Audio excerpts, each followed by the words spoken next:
Czasami odnosi się wrażenie, że w Bytomiu krzyżowały się ścieżki niesamowicie wielu osób i spotykał się na tym małym skrawku ziemi niemal cały świat.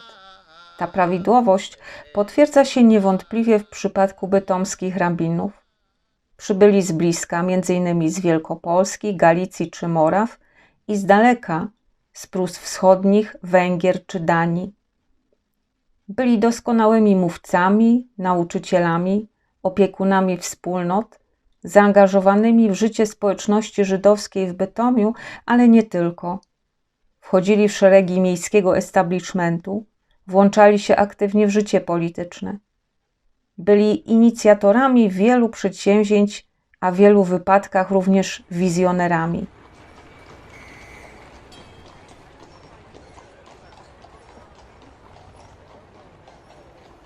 Moses Israel Freund, 1743–1813. Pochodził z Galicji Wschodniej, urodził się w Pilicy. Nie przysługiwał mu tytuł rabina, a Morek Cedeka, sprawiedliwego nauczyciela. W Bytomiu przebywał w latach 1790–1813.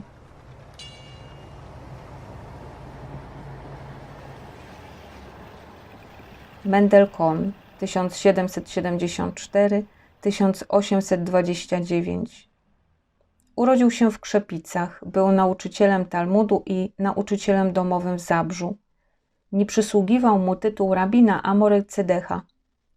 Objął najpierw urząd w Mysłowicach, potem w latach 1813–1829 w Bytomiu. Przylgnęło do niego określenie Reb Mendele z uwagi na niewysoką posturę. Był przewodniczącym Stowarzyszenia Talmudycznego w Bytomiu, Talmud Tora Verein, które wzięło swój początek z powołanego w 1815 roku Stowarzyszenia Miszny, Mishnayot Verein. Celem stowarzyszenia było studiowanie 5 porządków Miszny.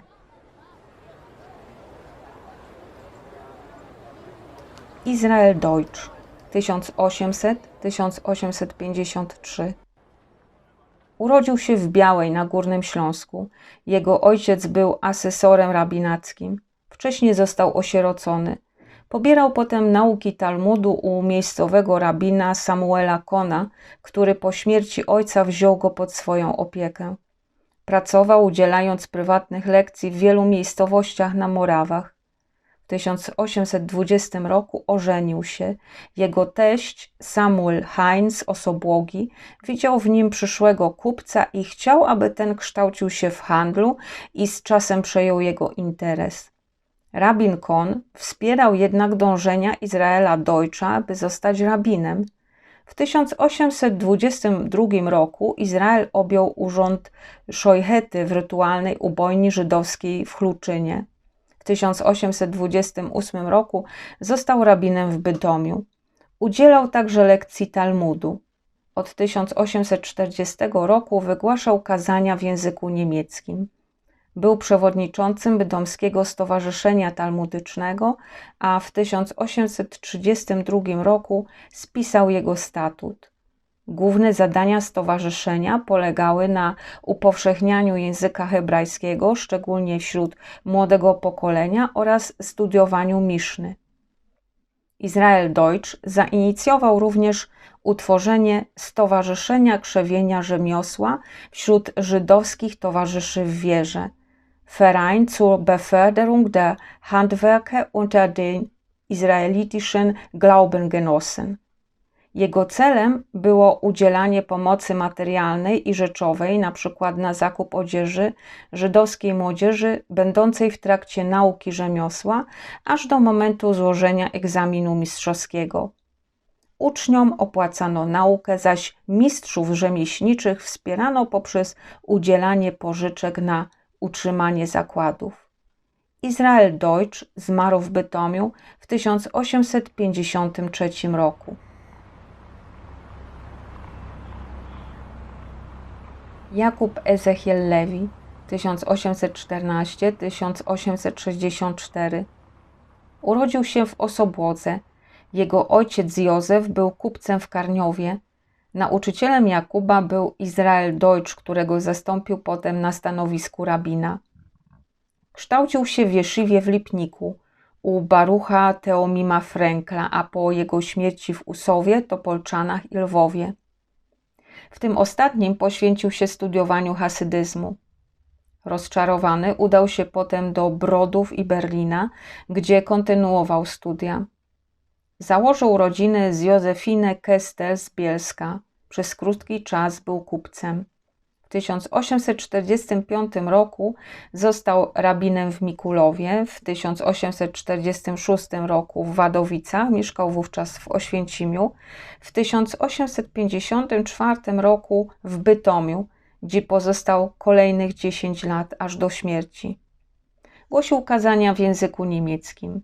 Był też przewodniczącym Stowarzyszenia Talmudycznego. Po jego śmierci w latach 1864-1867 urząd rabina w Bytomiu pozostawał nieobsadzony, a funkcję tę w zastępstwie sprawował Moses Gutman. Był on również przewodniczącym Stowarzyszenia Talmudycznego. Dr Ferdinand Rosenthal 1838-1921. Urodził się nad Balatonem. Jego ojciec był posiadaczem ziemskim. Nauki pobierał w jesziwach Świętym Jurze i Bratysławie. Maturę złożył w 1863 roku w Wiedniu. Studiował potem w Berlinie, Wrocławiu i Lipsku. W 1867 roku został rabinem w Bytomiu. Tutaj też spędził kolejnych 20 lat życia. W 1887 roku wyjechał do Wrocławia, gdzie został rabinem w synagodze pod Białym Bocianem oraz wykładowcą żydowskiego seminarium teologicznego. W 1921 roku spoczął na cmentarzu we Wrocławiu przy ulicy Ślężnej. Pisano o nim, cytuję: był niezwykle wartościowym człowiekiem, prawdziwym opiekunem dusz o charakterze społecznika. W Bytomiu wchodził w skład zarządu stowarzyszenia wspierającego nauczanie języka hebrajskiego Verein zur Förderung des Hebräischen Unterrichts, utworzonego w 1873 roku. Cele statutowe stowarzyszenia realizowano poprzez zajęcia z języka hebrajskiego w szkole żydowskiej oraz zorganizowanie przy gminie żydowskiej szkoły językowej Sprachschule przy ulicy Podgórnej. Prowadzono w niej zajęcia dla grup początkujących i zaawansowanych w zakresie języka hebrajskiego, angielskiego i portugalskiego. Rabin Rosenthal zasiadał również w zarządzie żydowskiego stowarzyszenia panien Israelitische Jungfrauenverein. W 1898 roku powołano Fundację Ferdinanda Rosenthala, Rosenthal Stiftung, skierowaną do studentów teologii żydowskiej mieszkających lub związanych z Bytomiem z zamysłem ich materialnego wsparcia i zapewnienia ciągłości kształcenia. Dr Max Kopstein 1856-1924. Urodził się w Pomaz na Węgrzech. Nauki pobierał w Würzburgu u rabina Seligmana Bera Bambergera. Od 1874 roku głosił kazania i nauczał w Pasewalk na Pomorzu. W 1883 roku został rabinem w Elblągu, zaś w 1886 w Bad Ems. Wszedł wówczas w skład zarządu Stowarzyszenia Niemiecko-Żydowskiego Domu Dziecka Verein Deutsch-Israelitisches Kinderheim w Diez nad Lanem. W 1889 roku przeniósł się do Bytomia, gdzie został rabinem i nauczycielem religii żydowskiej w gimnazjum klasycznym. Był członkiem Ogólnoniemieckiego Zrzeszenia Rabinów, Zrzeszenia Rabinów na Górnym Śląsku oraz Stowarzyszenia Nauczycieli Żydowskich na Śląsku i w Prusach, ponadto Hebrajskiego Stowarzyszenia Literatury Mekize Nirdamim i Górnośląskiego Związku Kulturalnego, w którym zajmował się promowaniem kształcenia dzieci i młodzieży żydowskiej. Był przewodniczącym Regionalnego Oddziału Stowarzyszenia Historii i Literatury Żydów w Niemczech z siedzibą w Bytomiu. W 1891 roku ukazała się drukiem monografia gminy żydowskiej w Bytomiu jego autorstwa Geschichte der Synagogengemeinde in Beuthen-Oberschlesien. W Bytomiu kierował ponadto pracami Stowarzyszenia Przeciw Żebractwu, Verein gegen Wanderbettelei, zasiadał w zarządach Towarzystwa Czytelniczego Leseverein, Żydowskiego Stowarzyszenia Kobiet Israelitische Frauenverein i Żydowskiego Stowarzyszenia Panien Israelitischer Jungfrauenverein. W latach I wojny światowej pozostawał do dyspozycji władz wojskowych jako tzw. rabin graniczny, Grenzrabbiner. Po wojnie natomiast był doradcą do spraw żydowskich na Górnym Śląsku podczas przygotowań do negocjacji pokojowych w Wersalu. Od 1919 roku był rabinem naczelnym na Górnym Śląsku. W kwestiach politycznych opowiadał się za pozostaniem regionu w granicach państwa niemieckiego. Bytomski prawnik Günther Kamp wspominał, cytuję: Rabin dr Max Kopstein cieszył się wielkim autorytetem wśród Żydów, ale i nieżydów. Był doskonałym mówcą, otaczał opieką wiernych. Udzielał też lekcji religii w szkołach średnich i uczestniczył w konferencjach dla nauczycieli. Zawsze brał stronę słabszych uczniów żydowskich i wielokrotnie dopomógł im w otrzymaniu promocji. Zmarł jesienią 1926 roku w Bad Neuheim z powodu problemów z sercem. Wyrażał swoje niezadowolenie z powodu zawierania małżeństw mieszanych. Leżało mu to na sercu szczególnie z uwagi na syna Feliksa, wówczas sędziego sądu w Brunszwiku, który ożenił się z chrześcijanką. Chociaż synowa przeszła na judaizm, on sam złożył rezygnację ze stanowiska, ta jednak nie została przyjęta. W jego pogrzebie uczestniczyli niemal wszyscy mieszkańcy miasta. Wszystkie szkoły i wiele przedsiębiorstw zamknięto. Zasłonięto lampy i latarnie. Mowy nad grobem wygłosili nadburmistrz i proboszcz kościoła mariackiego Józef Niestrój. W imieniu rabinów przemówił Leo Beck. Podkreślał, że sprawował Max Kopstein swój urząd w niezwykle godny sposób, jak żaden inny dotychczas. Rabin Max Kopstein spoczął wspólnie z żoną Bertą z domu Majer na cmentarzu żydowskim przy ulicy Piekarskiej w Bytomiu. Mając na uwadze jego zasługi na polu opieki społecznej, ośrodkowi wsparcia dla ubogich w Głuchołazach nadano jego imię. W 1927 roku wdowa Berta Kopstein przekazała do Oberschlesisches Landesmuseum w Bytomiu popiersie męża autorstwa rzeźbiarza i badacza sztuki śląskiej Kurta Bimlera. Nie dotrwało jednak do naszych czasów. Dr Niszkowski 1853-1933. Urodził się w Suwałkach. Nauki pobierał w szkołach jesziwy na Litwie.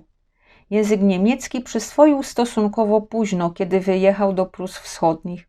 Pracował potem jako urzędnik do spraw kultury w Pieniężnie i Kętrzynie, administrator rabinatów w Wągrowcu, w Poznaniu, Gniewkowie i Szubinie oraz w latach 1910-1915 jako rabin podróżujący Wanderrabbiner i nauczyciel religii gminy żydowskiej w Katowicach. W 1916 roku został drugim rabinem w Bytomiu. Był członkiem Stowarzyszenia Rabinów na Górnym Śląsku. W 1923 roku został rabinem w Polskiej Synagodze w Królewcu, gdzie pozostał aż do śmierci w 1933 roku. Nauczał też religii. Był członkiem zarządu Stowarzyszenia Żydowskich Nauczycieli Religii i Urzędników Kultury w Prusach Wschodnich oraz członkiem Niemieckiego Stowarzyszenia Żydowskich Nauczycieli Religii. Dr Hugo Krakauer 1890-1951. Urodził się w Mikulowie. W 1908 roku złożył egzamin maturalny w tamtejszym Państwowym Wyższym Gimnazjum. Potem studiował teologię żydowską na Uniwersytecie we Wrocławiu. W 1923 roku objął funkcję drugiego rabina w Bytomiu. W 1925 roku został rabinem w Osnabrück, a w 1930 roku w Görlitz. 6 lat później wyjechał do Palestyny. Zmarł w Tel Awiwie. Dr Artur Rosenthal 1885–1951. Urodził się w Kyten. Był synem rabina Ludwika Augusta Rosenthala. Ukończył gimnazjum w Starogardzie Gdańskim. W 1907 roku złożył maturę, a następnie kontynuował naukę na uniwersytetach w Berlinie i Heidelbergu.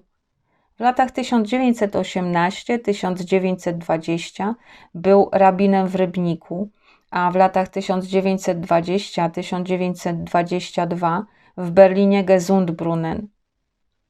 W Bytomiu dr Rosenthal spędził niecałe 2 lata, w okresie między 1922 a 1924 rokiem. Zasiadał w zarządzie stowarzyszenia wspierającego nauczanie języka hebrajskiego oraz Żydowskiego Stowarzyszenia Panien. W 1924 roku powrócił do Berlina, najpierw do dzielnicy Lichtenberg, gdzie był nie tylko rabinem, ale również nauczycielem religii, a w 1928 roku do dzielnicy Friedrichshain. Tuż przed wybuchem II wojny światowej wyemigrował do Wielkiej Brytanii.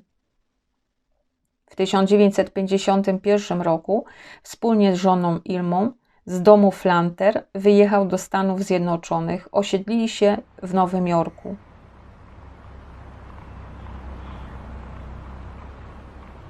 Dr Markus Melchior 1897–1969. Urodził się w Danii.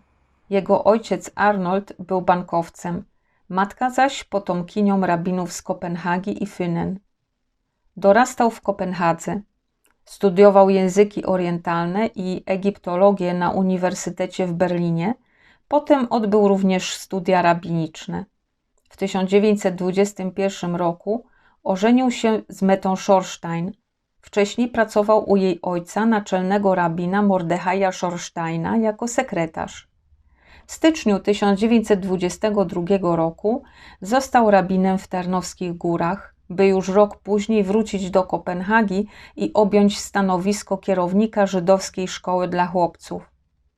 W 1924 roku został rabinem w Bytomiu. Zasiadał w zarządzie bytomskiej Mamred Loże, której członkowie poświęcali swój majątek, przekazując środki na działania pomocowe, wsparcie chorych i ubogich.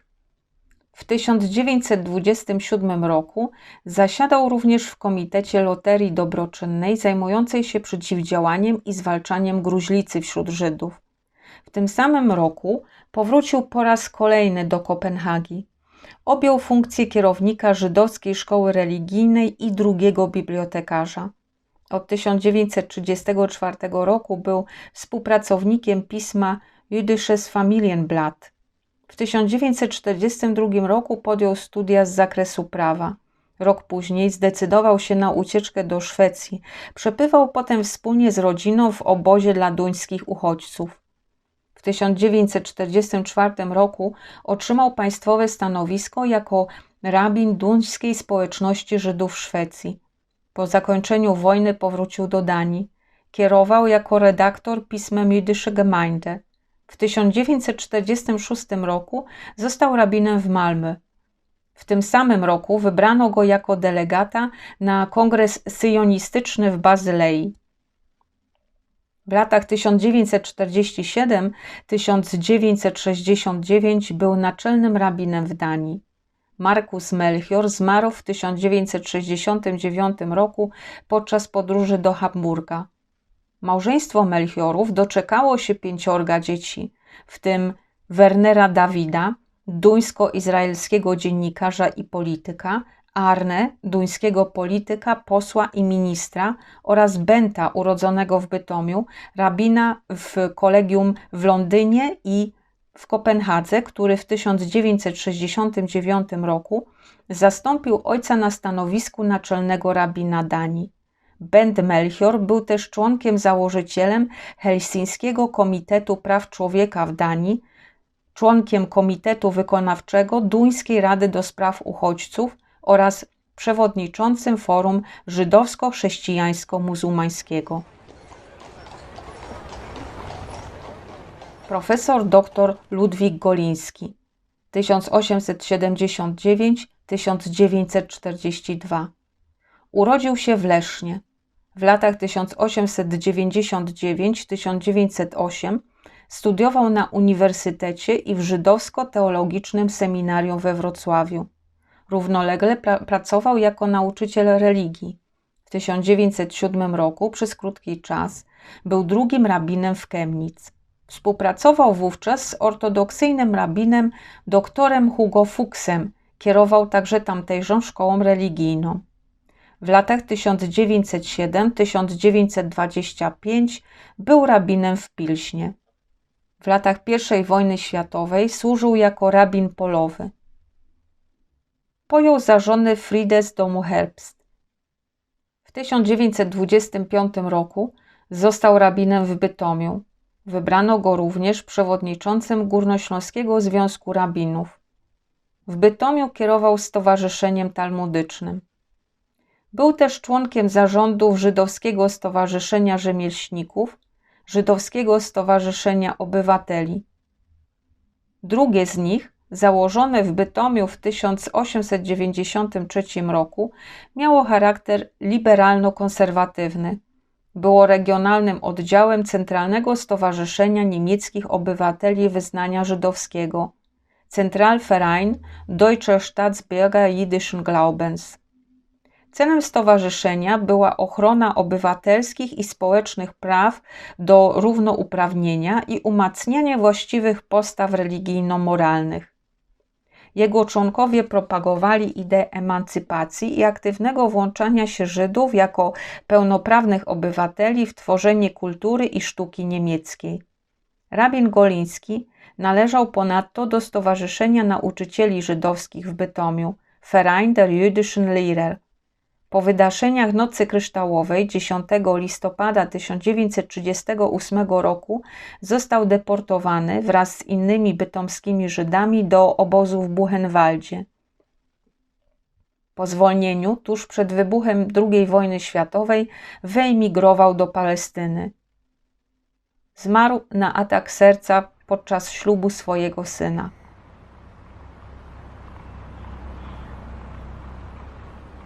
Dr Aaron Keller 1909–1998. Urodził się w Radomyślu. Po ukończeniu gimnazjum w Kolonii rozpoczął studia na Uniwersytecie w Berlinie. Naukę kontynuował w seminarium rabinicznym w Berlinie. W 1935 roku złożył egzamin. W tym samym roku został drugim rabinem w Bytomiu. Należał do zarządu Stowarzyszenia Talmudycznego. Był także członkiem Ogólnoniemieckiego Zrzeszenia Rabinów. W 1938 roku, po wydarzeniach Nocy Kryształowej, został deportowany do obozu w Buchenwaldzie. Po zwolnieniu w 1939 roku wyemigrował do Palestyny. Pracował jako nauczyciel w szkole w Ramana. W 1943 roku został rabinem w Nacharija. Herbert Bileski 1909–1945. Urodził się we Wrocławiu. Po ukończeniu gimnazjum w 1934 roku rozpoczął studia w tamtejszym żydowsko-teologicznym seminarium. W 1939 roku objął obowiązki rabina w Bytomiu. W 1942 roku wspólnie z żoną Ewą z domu Wolf został deportowany do obozu koncentracyjnego w Auschwitz. Obydwoje zginęli w komorze gazowej tuż przed zakończeniem wojny.